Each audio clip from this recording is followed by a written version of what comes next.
Welcome to Talking with the Experts. This is where we discuss great ideas to take your business to the next level. How do we know these ideas work? Well, it's because we're talking with business owners who are using these ideas. Business owners who have years of experience and expertise. All things business by business owners for business owners. And now, here is your host, Rose Davidson. Hello, welcome to Talking with the Experts. I'm your host, Rose Davidson from rosedavidson.com.au. Talking with the Experts is all about business, by business owners, for business owners. You can find it on all podcasting streaming platforms and on YouTube.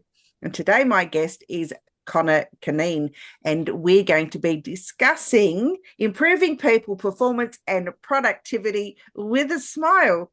And Conor is the Irishman Speaks. And this man is happily exiled in Chicago, where he says the Guinness is good, the people are friendly, and has been force-fed some corned beef and green beer than he has ever had in Ireland. So that's, I don't know why he would be force-fed, but we'll find out. Conor is a former marketing vice president who now earns a crust as a keynote speaker, business humorist and consultant who leaves audiences with a smile on the face, a spring in the step, and memorable, actionable takeaways to improve people performance and productivity with a smile. Conor, welcome to Talking with the Experts. It is such a pleasure to meet you. It's delightful to be on with you, Rose, and thank you for the invitation. I do appreciate it. Oh, it is my great pleasure. Now, tell me a little bit about your background. Right. Do you mean this background or my? I actually joked. I'm based in Chicago. I joke, Rose, that this is the back road from. I live west of Chicago. That this is the back road from the west of Chicago into Chicago itself, because Illinois, which is the state Chicago is in, is almost a bankrupt state now. So I joke this is actually the condition of the roads that we have got here. So that's one background. But my background as a keynote speaker, I came over to the US over 20 years ago. I've been working in my Chicago accent now for more than 20 years. Nailed it, as you can see. And I came over as a corporate move. I was VP of marketing for a large company that was taken over by Unilever, eventually another even larger company. And after a few years, I left that. And interesting, because we'll be talking about culture. It was a cultural non-fit for me, is what I would say. And I started doing some consulting initially in the food service area, was being asked to speak at conferences, was being told my material was motivational as well as having good business sense and a little bit of humorous as well. And eventually I morphed into Irishman Speaks. And that is the brand now that I work under. And I go back to Ireland once or twice a year to make sure I don't lose the Irish brogue and have some good Guinness. So I guess with that sort of a background, working in the corporate space, you may have found it a little bit humorless. And so how can we add humor to the workplace in a non-confrontational way? Right. Well, my belief is that humor, if in the workplace, or I speak specifically and mostly about in adding humor to your presentations or to your sales pitch. The idea behind humor, I say, now this surprises people, is that the idea behind humor isn't to make people laugh. And you're kind of going, what is this guy talking about? The idea behind humor, as far as I'm concerned, in a business sense, is to build connection with your customer, with your audience, or with your client. And the way you do that is you use humor to grease the axle and to build that connection. So what I say is that in that sense, Rose, if you want to build a connection with the client or with the audience, it has to be appropriate. It has to be relevant. So I'm not talking about comedy at all. I'm talking about relevant humor to reinforce your message, to build connection, and hopefully close the sale or convince the audience that, hey, this guy's talking a little bit of sense. Yeah, I think people often, I guess, confuse humor with laughter and, making people. Humor can be, just being pleasant, I suppose, and being open and honest, and as you say, build connections with others. So having that open dialogue is often very important. Yeah, absolutely. And what I also say is that, I mean, one of the reasons why humor works is that because it pops some of the neurotransmitters in our brain. And some of them, I refer to them as dopamine, oxytocin, serotonin, and endorphins. And to make it simple for people, I'd say, all right, just visualize that those neurotransmitters are little men in your brain. And if you smile, those little men wake up a little bit and they say, hey, things are good. If you make someone chuckle, they wake up even more and they go, hey, this is really good. And if you get them laughing, they kind of go, wow, this is great. We must tell the brain to be happy and the person to be happy. And when that happens, the connection then happens with the person who has made you smile or made you chuckle or made you laugh.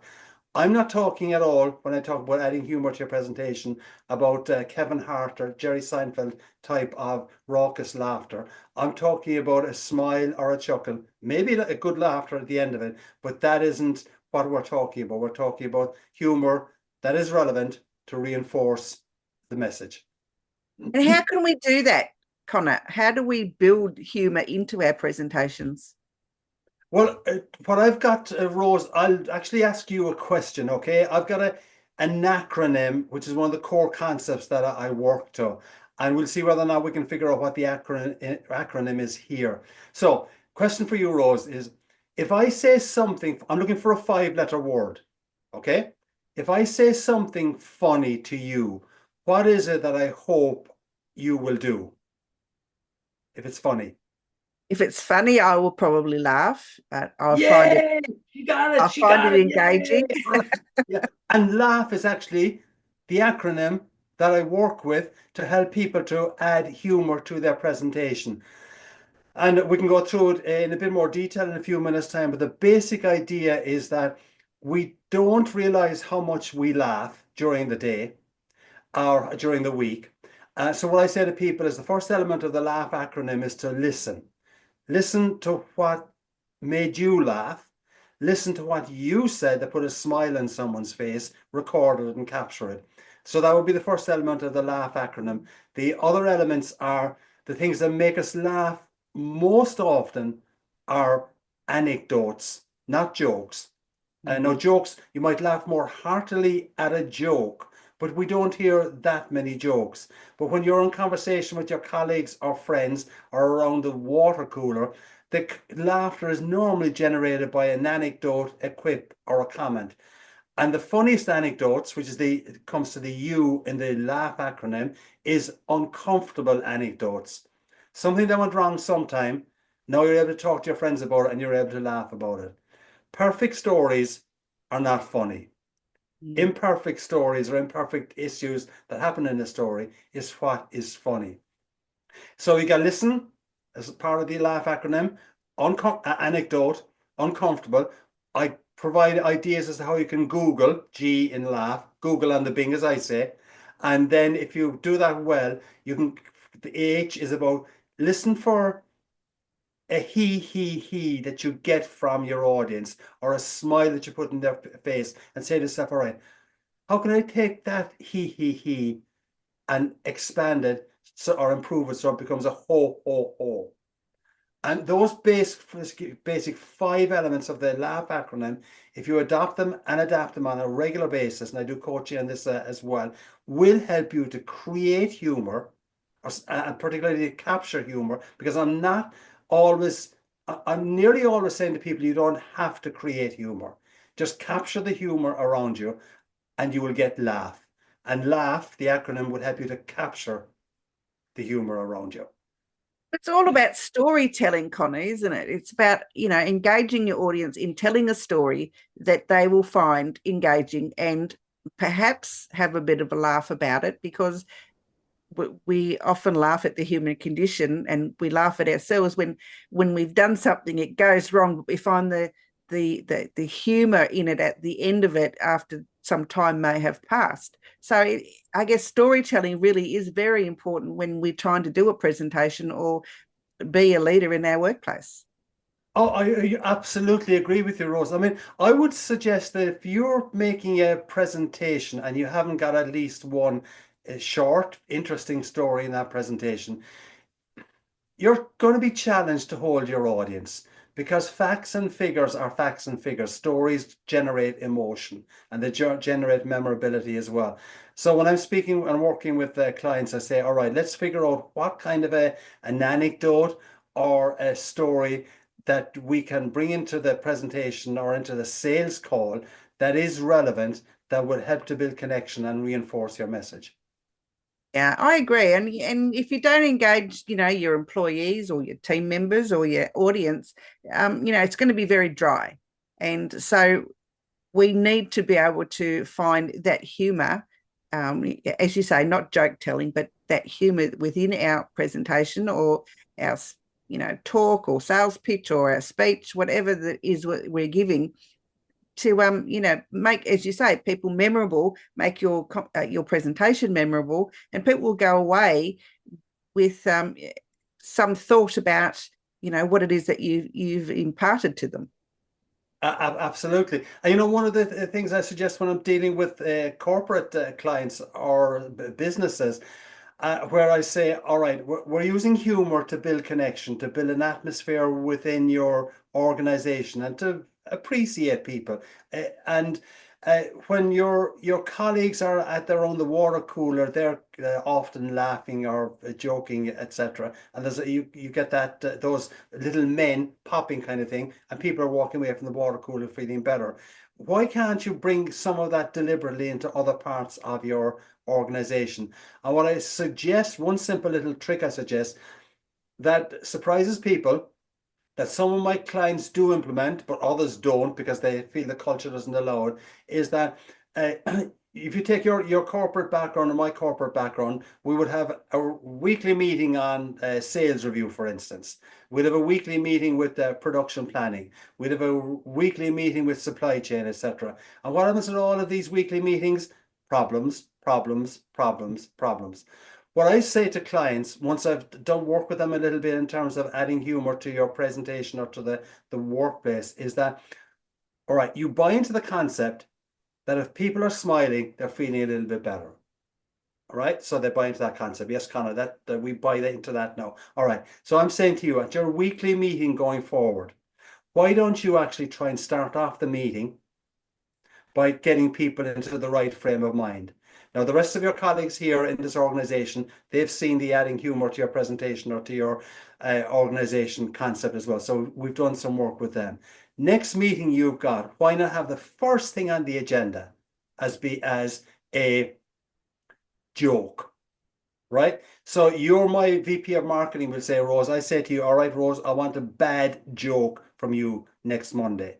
All right. And the worse the joke, the better. The one kind of that'll get the audience or your 5 colleagues around the executive table groaning. The following week, we get the finance person to do it. Now, I accept that's a challenge. Okay. But we'll say to the finance person, all right, Henry or Henrietta, what you can do is you get onto the Googler, which is the G in the laugh acronym, and find a joke about marketing people, or find a joke about competition in your industry, for instance, and just tell us that. And what we want is, we want a laugh.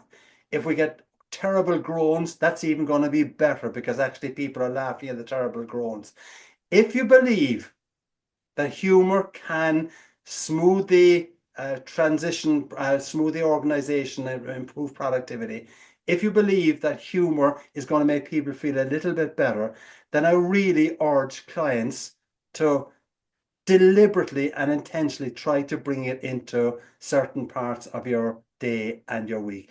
And I'll be honest with you, quite a number of my clients are doing it. Quite a number of them are not doing it because, oh, well, we can't do that. I know what you're saying is correct, Conor, but good Lord, we just can't do that in our organization, that kind of thing. So, but I do believe that the meeting where it starts off well is going to be one that will really be more productive.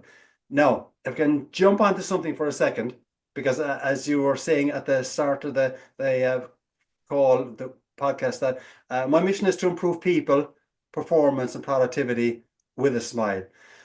And I do believe one of the really best ways to do that, in addition to humor, appropriate humor, is to compliment your people.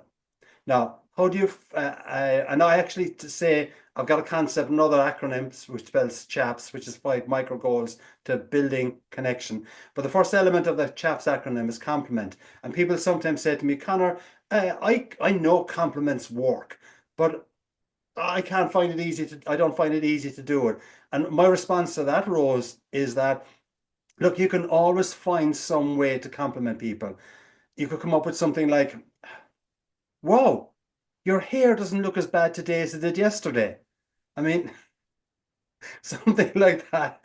No, that's goofball. But again, if my clients believe and if my audience believes that compliments do work, we got to find ways to compliment people. And I do think that the powerful question that could be asked at the start of that weekly sales meeting or supply chain meeting, or the powerful question that could be asked at the start of a daily huddle at a food service or a restaurant is, what did we do well yesterday? What did we do well yesterday? So you're asking a question, you're asking people to say something positive. When they say something positive or give a good example, what can you do? You can say, hey, kudos to you, well done, and to the people that were involved as well. What are we doing? We're complimenting them, making them feel good, appreciated, and as a result, the vibe in that little meeting again is going to be a bit more positive. It is a truly powerful question that can be asked so often and is rarely asked. Yeah, I agree. I've sat through many a boring meeting, and it's just been all facts, figures, and there's been no conversation, and you go in there dreading going into the meeting. You come out of the meeting feeling tired and just overwhelmed with all the information that was given to you. And have you listened really to the presentation? No, you haven't, because it didn't grab your attention. And it, what's in it for me from the meeting? Yeah. There was nothing in it for me. Yeah, I completely agree. And that is unfortunately what is so prevalent in corporate life in general, whether it's in Australia or it's in Ireland or UK or here in the United States. Yeah, absolutely. Now, how can we build a compelling personal brand, Conor? The way I think to build a compelling personal brand is, I'm a big Mark Twain fan, and Twain actually did visit Australia back in the 1896, 97, I think it was. But one of his quotes, I'm taking this paraphrasing now, he said, one of the ways to have a friend, be a friend. Okay. And what I suggest to people is that in the corporate environment or in your social environment, I ask people to think about, what is it that you want your colleagues to say about you after you have left the room? Or what is it you want your colleagues generally to say about you when they're talking about you around the water cooler? And I think to build a good personal brand, it needs to be intentional. No, it needs to be genuine as well.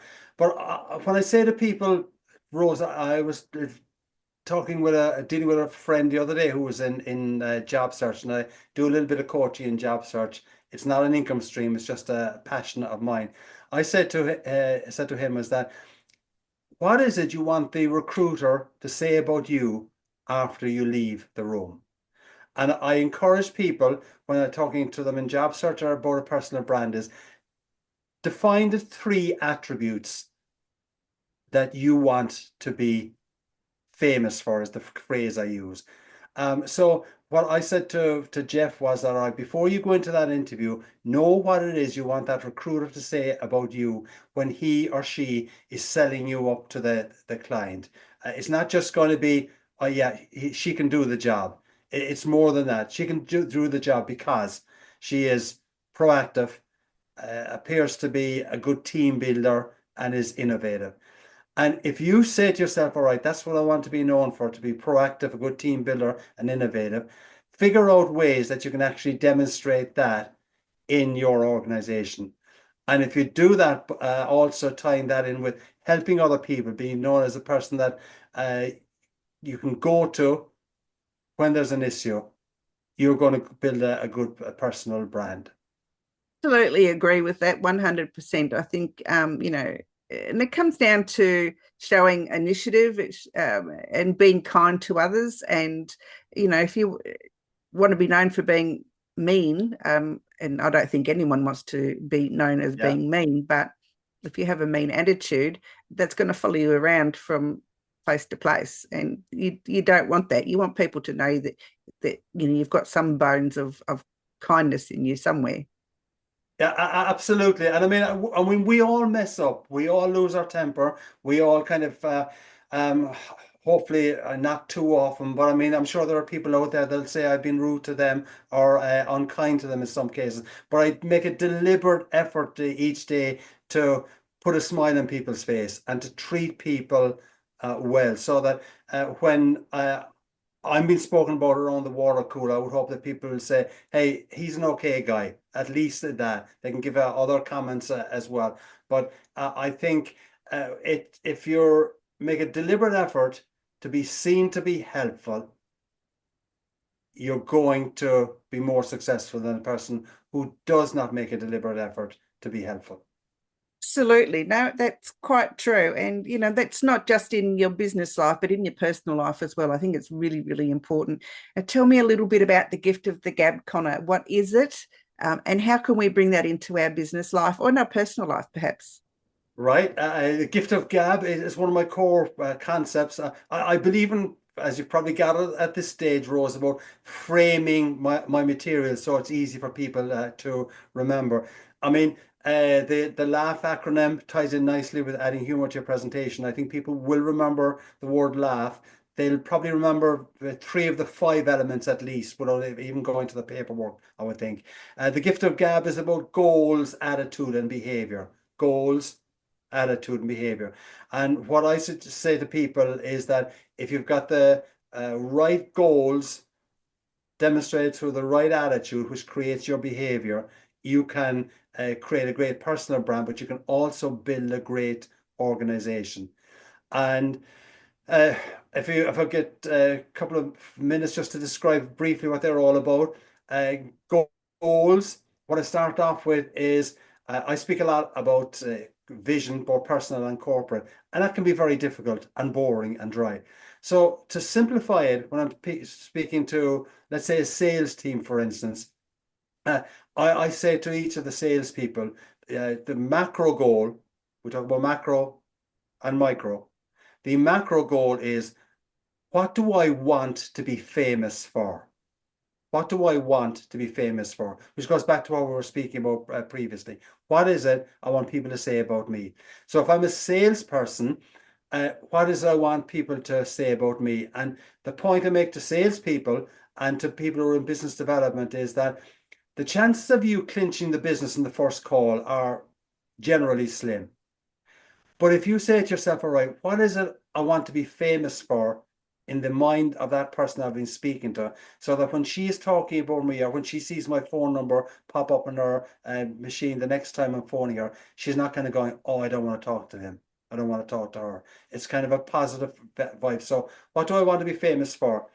And I ask people to write down what it is they want to be famous for. And then I say, I'll give you 5 micro goals, chaps, that will help each of you to achieve those that macro goal. And the 5 micro goals, guess what, Rose? They spell the acronym CHAPS. This guy is crazy about acronyms, isn't he? He really is.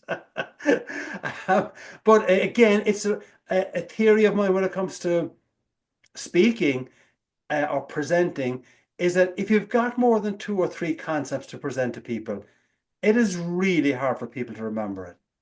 But one of the simpler ways to help them to remember it and hang their memory tag on it is to create an acronym. So CHAPS, as you are probably aware, is an Irish/English word for kind of friends and having connection, etc. And I say that this CHAPS acronym will help you to build connection. So the 5 elements are, first element goes back to C, which is compliment. We spoke about it already. So if I can get into the habit of complimenting one of my people each day, different person each day, I am going to build a reservoir of goodwill with those people. And my contention, Rose, is that as a leader, unless you're Elon Musk, you will not be able to improve your employees' net worth substantially. You can, though, as a leader, substantially improve your employees' self-worth, their self-worth.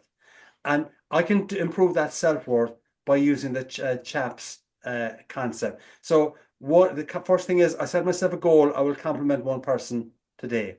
When I compliment that one person, those little men that I was talking about previously, the endorphins kind of wake up and they say, hey, well done, Conor, you achieved a goal. I feel better because I've achieved my goal to compliment someone.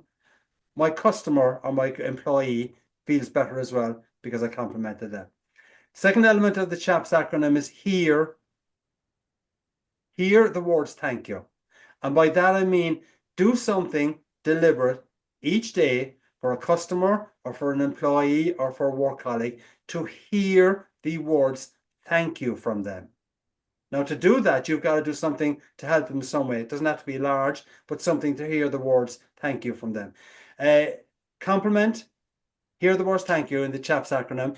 A is for address. And as I said to my audiences, Rose, by address here, I don't mean the pink chiffon dress that I was seen wearing on Facebook over the weekend. Okay, that should not have been published. No, by address here, I mean address your people, your client, your family with their name when you're in conversation with them. Now, I would suggest that the most powerful word when I'm speaking to you is Rose. Because what it does is it creates a visceral connection. The most powerful word when you're speaking to your customers or client is their name. And if you can get into the habit of once or twice in conversation addressing them with their name, you are shh. Right. The joys of live webcasts. Yeah, if you can have the habit of addressing them with their name, you're going to build a connection. So what you've now got is you've complimented your team a few times. You've heard thank you from them because you've done something for them. You're addressing them with their name on a regular basis. P is for positive, and you kind of alluded to this earlier on when we were talking about those boring meetings. What I say is set yourself a micro goal that I will use a positive word or a positive phrase in conversation at least once a day with my people. If you can get into the habit of using positive words like amazing, brilliant, cheerful, delightful, energetic, friendly, even Guinness, okay? Because Guinness is a positive word to Irish people, Rose. What's going to happen after a while is that your clients or your people are going to start saying things about you and the vibe that you create, that you're amazing, brilliant, cheerful, delightful, energetic, friendly. Let's go for a Guinness or whatever your brew of choice is, kind of thing. All right. Why? Because you've deliberately and intentionally chosen to use a positive word or a positive phrase in conversation in the sales pitch. And the final element of the LAUGH acronym, or the CHAPS acronym, sorry, CHAPS acronym. So we got compliment, hear the words thank you, address people with their name, use positive words, and the final micro goal I say is smile. And what there I mean, the micro goal is to put a smile on someone's face. And when you do that, you're going to build that connection. And that goes back to the comment we made about those weekly sales meetings or supply chain meeting. Get a reason to put a smile on their face at the start. It'll change the vibe in the room. So that's what the CHAPS concept is about. And it's something that I know resonates really well with my clients. And I have seen and I've got wonderful testimonials from clients about how the Gift of GAB, got the micro goals, bringing those CHAPS acronyms into it, talking about choosing your attitude, all of which will build to create your behavior. And whether you're a leader or whether you're a foreman on a line or a lead on a line or just the person who's packing the boxes, your behavior creates your brand. Mm-hmm. Your Absolutely. behavior determines what, yeah, and your behavior determines what people say about you, and what people say about you is your brand. So that's basically what I work through when I'm dealing with my my clients, be either in keynote form or in a workshop and consulting form, that the gift of gab can help to improve people, performance and productivity, and it can be done with a smile. Absolutely. I love that. I love that CHAPS acronym. I think it's wonderful. I think we could all do with that in any part of our lives. I think, personal, professional. I think if we follow that every day, the world will be a much happier place. Oh, absolutely. And I joke sometimes because I do get those comments back regularly. I say, okay, now gang, when I'm doing keynotes in particular, now we're putting on my marriage counselor hat. Bring CHAPS home. How often do we actually compliment our partner or our family? How often do we do something intentional to make them feel good and hear the words thank you? Addressing them with their name, we don't often do that. It's kind of some other, just a hey or something like that. Bringing positivity into the relationship and find some way to put a smile on your spouse's face or your partner's face, the kid's face. CHAPS works big time in the family environment. Absolutely. If you want to find more about Conor or, what his business is about, you can find him on Facebook at The Irishman Speaks, Conor Cunneen. He's on LinkedIn as Irishman Speaks, and his website is irishmanspeaks.com. What can we find on the website, Conor?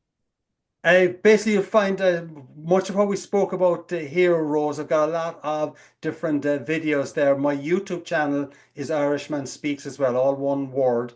And there's a lot of content on the YouTube channel about the Gift of GAB, goals, attitude, behavior, and also the LAUGH acronym, and adding humor to your presentation.